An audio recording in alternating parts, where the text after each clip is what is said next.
Today I am going to be teaching you my absolute favourite any card at any number trick. 18, 2 of clubs. 18, 2 of clubs. And I made my prediction before, and I wrote down 18, 2 of clubs.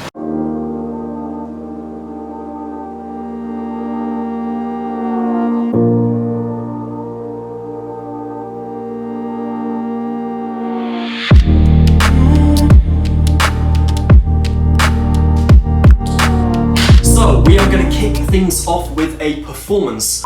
Hello, Cavan from the future here. Just want to cut into the video to let you know that the performance you're about to see was actually taken from a Twitch stream that I did with the Happy Hour TV guys. They asked me on for a bunch of pub games and quizzes and stuff. I'll link it in the description. And I got the chance to show them a trick. Now, I had already done an in-studio walkthrough of the trick just to myself, and it matches perfectly. 16, 4 of hearts. But I want to include this performance because I think it's a lot more genuine and it involves real spectators, which is something that in COVID times is very difficult to come across. So enjoy this performance with Happy Hour TV. These are all different. So once the deck is shuffled, I won't actually, Neil, I've already met you in person, so we'll go with a stranger. So John, what I want you to do for me is just think of any number. Don't tell me just yet, just think of any number between 1 and 52, so that it's somewhere in the deck. And then change your mind for me, please, to another number. And then change your mind again, just to a completely different random number. And just by getting you to change your mind, it just switches things up, less predictable, because people often go for 25 as the first number, or the big nice numbers, multiples of 5 and 2 and whatever. So have you got a number for me? Yeah. All right, excellent. Before you tell me, I'm going to make a prediction. Now on this little screen, sort of difficult to see you, but I think I've got something. Am I happy with that? I've made a guess, but yeah, I'm gonna stick with that. Okay, I'm gonna stick with that number. Lean it down a little bit. It's just on this pad. That is locked in. I can't change what I've written. That's really, really important. The pen is over here. So, for the first time, what was the number that you just thought of? The first, second, or third one? The final number, the final decision that you thought of. 18. 18. I'm going to deal to the 18th card in this deck. Are you happy with the deck? Do you want me to shuffle a bit more before we do this? You're happy. So 18, yeah? 1, 2, 3, 4, 5, 6, 7, 8, 9, 10, 11, 12, 13, 14, 15, 16, 17, 18. Okay, so I will actually slide the 18th card away, and the rest we can get rid of, because it does not matter. So, the 18th card. Before we turn it over, before we even look at it, I'm going to make my second prediction. Okay.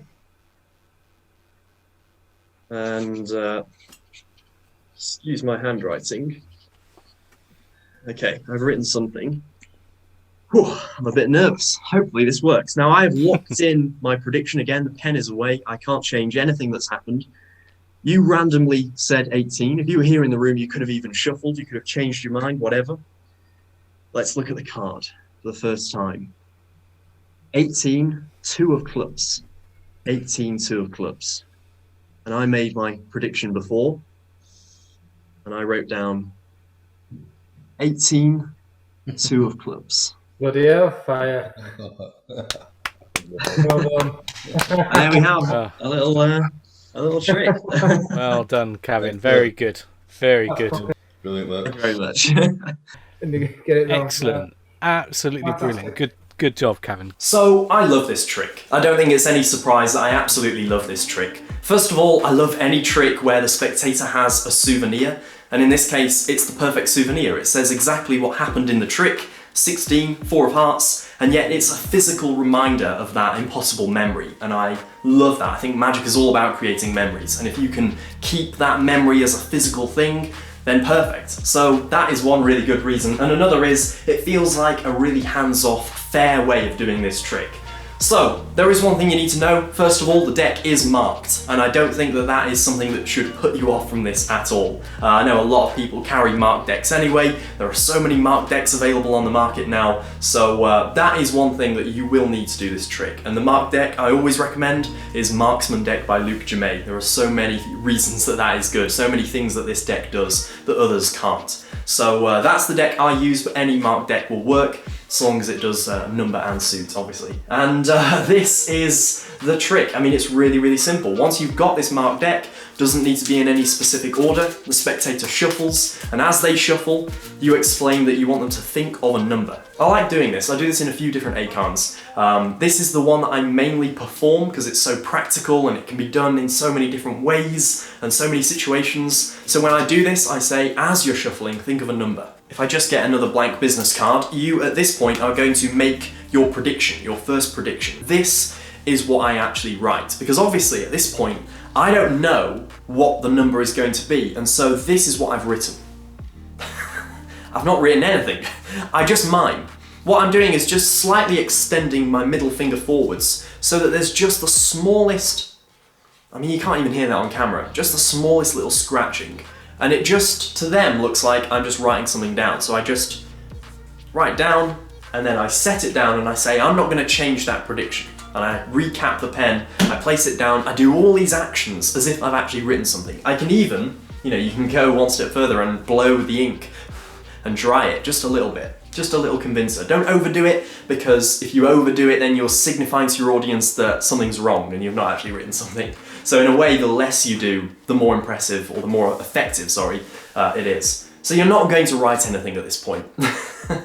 And then they start to deal. And at this point, you can obviously say, tell me the number and deal that number of cards. I've already made my prediction, it's set, so it can't change. And we'll go with the same thing, we'll go with 16.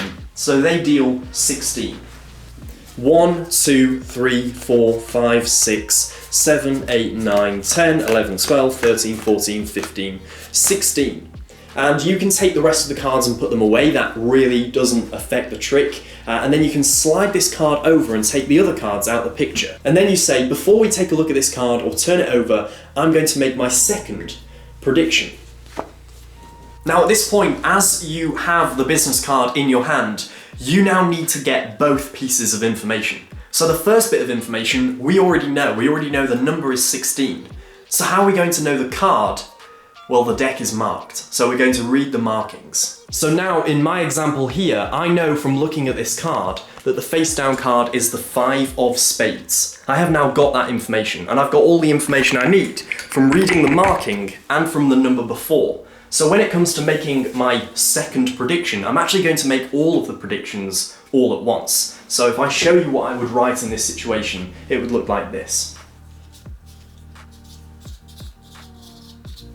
5 of spades. 16, 5 spades. And for hearts and diamonds, I draw a heart or a diamond. For spades and clubs, I write the word spades or clubs. And the reason I do this, the reason I don't just write 5S, or if it was 5 of hearts, 5H, is because that's almost too quick. You want to take a little bit more time on the card, because you need to write the number and the card, but the justification is that you're taking a bit longer because you're either writing a full word or you're doing the symbol. So if it's hearts or diamonds, they're quite easy to draw, which is why I draw the symbol. And I sometimes colour it in. It just gives me a few more seconds leeway as I say, oh, I'll just draw the symbol. And that's why I'm taking a little bit longer. They're not going to worry about that. And if you're quick at writing, I have done this in the past. This is a recent change to the trick, actually, doing this either symbol or full word. What I used to do was just the letter.